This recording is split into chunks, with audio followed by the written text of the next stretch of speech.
Tiger எப்படி இருப்பான்னு ஏதாவது தெரிஞ்சதா என்று கேட்டான்.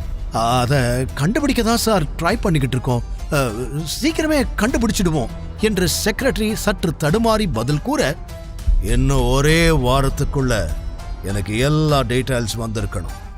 நம்ம ஸ்பை கிட்ட சொல்லி வேலையை சீக்கிரம் முடிக்க சொல்லு, இல்ல உன்னை நான் முடிச்சிடுவேன் என்று எரிச்சலுடன் சொல்லி தனது சிகரெட்டை வீசி எறிந்து கோபத்தோடு ஜன்னல் கம்பியை பிடித்து நின்றான் அவன். ஆனால் சர்வா கடினப்பட்டு தன்னை அமைதிப்படுத்திக் கொண்டான். தேவையில்லாம இங்க பிரச்சனை பண்ணி அதை மறுபடியும் எவனாவது வீடியோ எடுத்து வேதிகா குடும்பத்துக்கு தெரிஞ்சிச்சுன்னா அவ்வளோதான், மறுபடியும் ஒரு கச்சேரி ஆரம்பிச்சிடுவாங்க. அதனால என்ன ஆனாலும் பரவாயில்ல, பொறுமையா போயிடுவோம் என்று தனக்குத்தானே சொல்லிக் கொண்டவன், நான் ஒன்றும் என்னோட ஒய்ஃப் ஆஃபீஸில் வேலை பார்க்கல, நான் வேற ஒரு கம்பெனியில் வேலை பார்க்குறேன், வேற ஏதாவது என்னை பற்றி தெரிஞ்சுக்கணுமா என்று பொறுமையாக கேட்க, அப்போது அங்கு ஒரு லக்ஸுரி கார் வந்து நின்றது.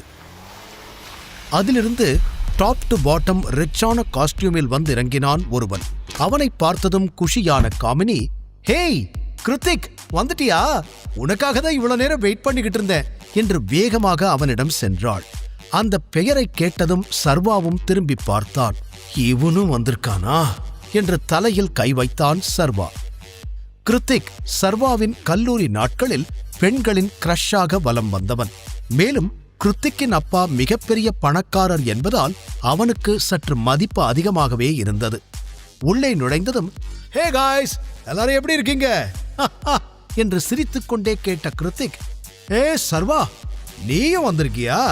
நான் எதிர்பார்க்கவே இல்லையே, தேங்க்ஸ் ஃபார் கமிங் டா என்று நக்கலாக சிரித்துக்கொண்டே சொல்ல, சர்வா வேறு வழி இல்லாமல் பதிலுக்கு போலியாக, ஹாய் கிருத்திக், உன்னை பார்த்தது ரொம்ப சந்தோஷம் என்று சிரித்தான். பிறகு, okay let's start the party என்று ஜெகன் சத்தமாக கூற, அனைவரும் கத்தி தங்களது மகிழ்ச்சியை வெளிப்படுத்தினர். மேலும் அடுத்தடுத்து ஒருவர் பின் ஒருவராக வந்து கொண்டிருக்க, சர்வா அனைவரையும் பார்த்தபடி நின்றிருந்தான். அப்போது முன்னால் வந்து நின்ற சர்வாவின் கல்லூரி நண்பன் ஒருவன், லிசன் காய்ஸ், எல்லார் சார்பாவும் நான் கிருத்திக்கு தேங்க்ஸ் சொல்லணும். அவனாலதான் இன்னைக்கு நாம எல்லாரும் இங்க மீட் பண்ணி இருக்கோம். இவ்வளோ பெரிய ஹோட்டல்ல நம்ம ரீயூனியன் நடக்க காரணமே அவன்தான். ரொம்ப தேங்க்ஸ் கிருத்திக் என்று பொதுவாக பேச, உடனே முன்னால் வந்த காமினி, ஆமா, கிருத்திக்கால தான் நமக்கு இந்த ஹோட்டல் கிடைச்சிருக்கு, அவன் தான் இது எல்லாத்துக்கும் இன்னைக்கு பே பண்ண போறான். கிருத்திக், மொத்தமா எவ்வளவு செலவாகுது கொஞ்சம் சொல்ல முடியுமா என்று அவள் கேட்க, கிருத்திக் முகத்தில் ஒரு மெல்லிய சிரிப்பு வந்து சென்றது. அதை பத்தி அப்புறமா பேசுவோம் என்று பொதுவாக சொல்லிவிட்டு காமினியின் காதில் ஏதோ மெதுவாக கூறினான். அதை கேட்டு அவளும் சிரித்தாள். டியர் ஃப்ரெண்ட்ஸ், யாருக்கெல்லாம் ஃபுட் அண்ட் ட்ரிங்க்ஸ் வேணுமோ எல்லாருமே ஆர்டர் பண்ணுங்க.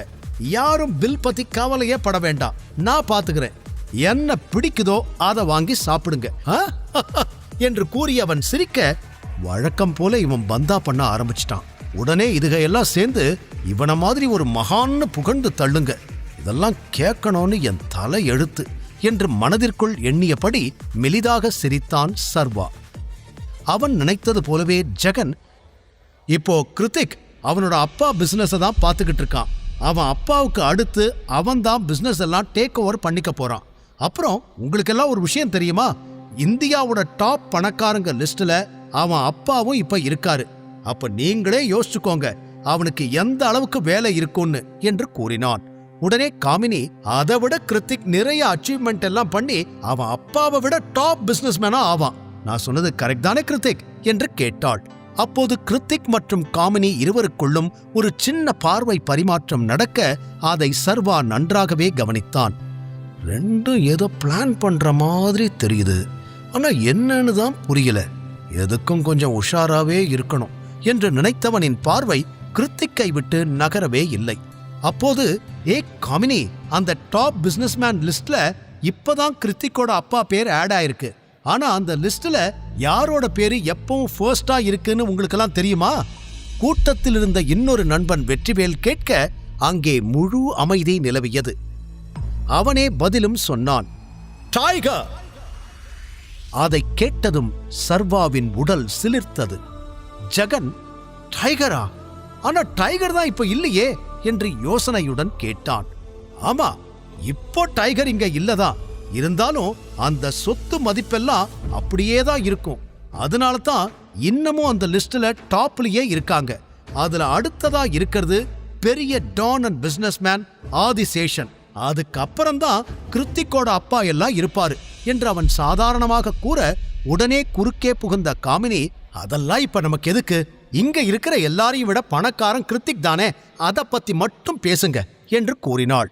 ஜால்ரா போட்டு எப்படியாவது அவன் மனசுல இடம் பிடிக்க ரொம்ப ட்ரை பண்றாளே என்று அவளை பார்த்து மனதிற்குள் சிரித்துக் கொண்டான் சர்வா.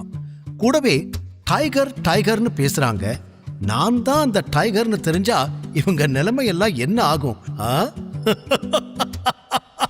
என்று நினைத்து பார்த்தவனுக்கு சிரிப்பு வந்துவிட அடக்காமல் சிரித்து விட்டான். அவ்வளவு நேரம் மாறி மாறி பேசிக் கொண்டிருந்த அந்த மொத்த கூட்டமும் சர்வா சிரித்ததும் அவன் பக்கம் திரும்பியது. என்னாச்சு, எதுக்காக நீ இப்ப சிரிக்கிற என்று அவன் அருகில் நின்று கொண்டிருந்த பெண் புரியாமல் கேட்டாள். ஆஹா, சிரிக்கிறத பார்த்துட்டாங்களே என்று மனதில் நினைத்தபடி சர்வா அவர்களை நிமிர்ந்து பார்க்க, என்ன சர்வா, கிருத்திக பார்த்து சிரிச்சுக்கிட்டு இருக்க?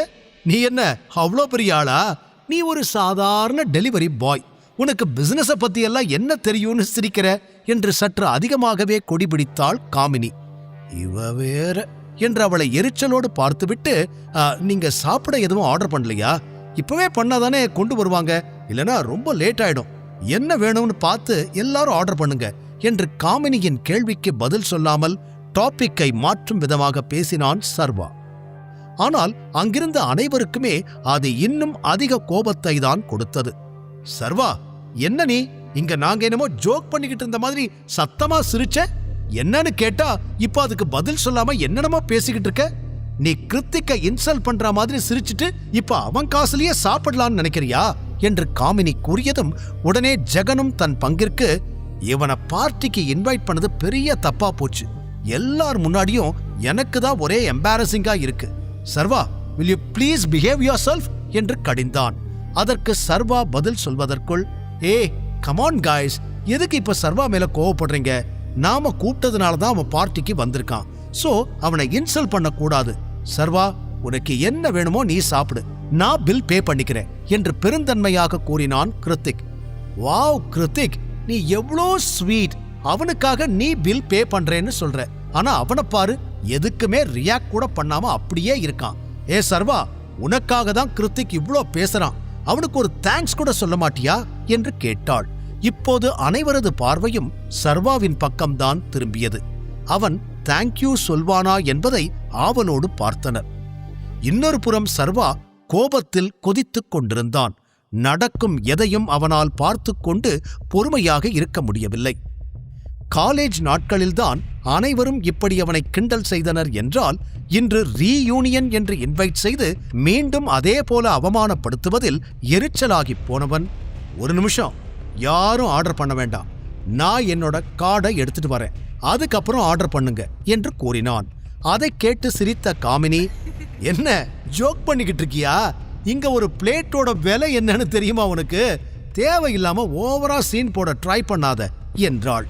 அவளுக்கு பதில் சொல்லாமல் பொதுவாக அனைவரையும் பார்த்தவன், ஒரு 2 minutes வெயிட் பண்ணுங்க, நான் வந்துடுறேன் என்று கூறி அங்கிருந்து வெளியே வந்தான். விக்ரமன் அவனுக்கு என ஒரு கார்டை ஏற்கனவே கொடுத்திருக்க, அது சர்வாவின் காரில் இருந்தது. அதை எடுத்துக்கொண்டு மீண்டும் ஹோட்டலுக்குள் நுழைய வந்தவன் அப்போதுதான் அந்த ஹோட்டலுடனே அருகில் இருக்கும் பாரை கவனித்தான். உடனே உள்ளே சென்று தனக்கு ஒரு ஷாம்பைன் ஆர்டர் செய்துவிட்டு வேடிக்கை பார்க்க, அப்போது அவன் கண்ணில் பட்டாள் பெண் ஒருத்தி. பார்க்கவே சற்று வித்தியாசமான உடை அணிந்திருந்த ஒருவன் அவள் பக்கத்தில் அமர்ந்திருந்தான். அந்த இளைஞன் அவளை நெருங்க முயற்சிக்க, அந்த பெண்ணோ விலகி விலகிச் செல்ல, இறுதியாக அவள் கையை பிடித்து தன் பக்கமாக இழுத்திருந்தான் அவன். இது எனக்கு தெரிஞ்ச முகமாகியிருக்கே என்று ஒரு ஆர்வத்தில் சர்வா எட்டி பார்க்க, அவனுக்கு பெரும் அதிர்ச்சி. காரணம், அந்த பெண் வேதிகாதான். அடுத்த நொடியே கோபத்தில் முகம் சிவக்க, வேகமாக வேதிகா அருகில் இருந்தவனிடம் சென்று அவன் கையை தட்டிவிட்டவன், கையை எட்றா என்று கத்தினான். அவன் குரல் கேட்டதும் அந்த இளைஞன் மட்டுமல்லாது இன்னும் 4-5 பேர் அவனை சுற்றி நின்றனர். ஆனால் அந்த இளைஞனோ சர்வாவை சாதாரணமாக பார்த்து, என்ன பிரச்சனை பிரதர், எதுக்காக கத்துறீங்க என்று கேட்டான். யாருக்கு யார் பிரதர்? இது என்னோட வைஃப். முதல்ல அவன் மேல இருந்து கையை எடு, இல்ல வெச்ச கை உன் உடம்புல இருக்காது என்று கோபமாக கத்தினான். அப்போதுதான் வேதிகா அவனை பார்த்தாள். சர்வாவின் குரலை கேட்டு மெலிதாக சிரித்த அந்த இளைஞன் தனது ஆட்களை பார்த்து ஏதோ செய்கை செய்ய 3 பேர் சர்வாவின் தோள்களை பிடித்து இழுத்துக்கொண்டு வெளியே சென்றனர். தன்னை காப்பாற்ற வந்த சர்வாவை அடியாட்கள் இழுத்துச் செல்வதை பதட்டத்துடன் பார்த்தாள் வேதிகா. அவர்கள் தன்னை அடிக்கத்தான் வெளியே இழுத்துச் செல்கிறார்கள் என்று சர்வாவிற்கும் தெரியும். அவனுக்கு அதுதான் வேண்டும். அந்த இடத்தில் வேதிகா முன்னால் சண்டையிடுவதற்கு அவன் விரும்பவில்லை. எனவே அவர்களோடு அமைதியாக சென்றான். அந்த பாருக்கு பின்னால் இருந்த கதவின் வழியே அவனை வெளியே தூக்கி எறிந்தனர். அந்த இடமும் சற்று இருட்டாகவே இருக்க, இந்த இடம் கரெக்டா இருக்கும், இப்ப யாரும் வீடியோ போட்டோ எடுக்க மாட்டாங்க. முழு கதையையும் கேட்டு மகிழ பாக்கெட் FM ஆப்பை டவுன்லோட் செய்யுங்கள். லிங்க் டிஸ்கிரிப்ஷனில் கொடுக்கப்பட்டுள்ளது.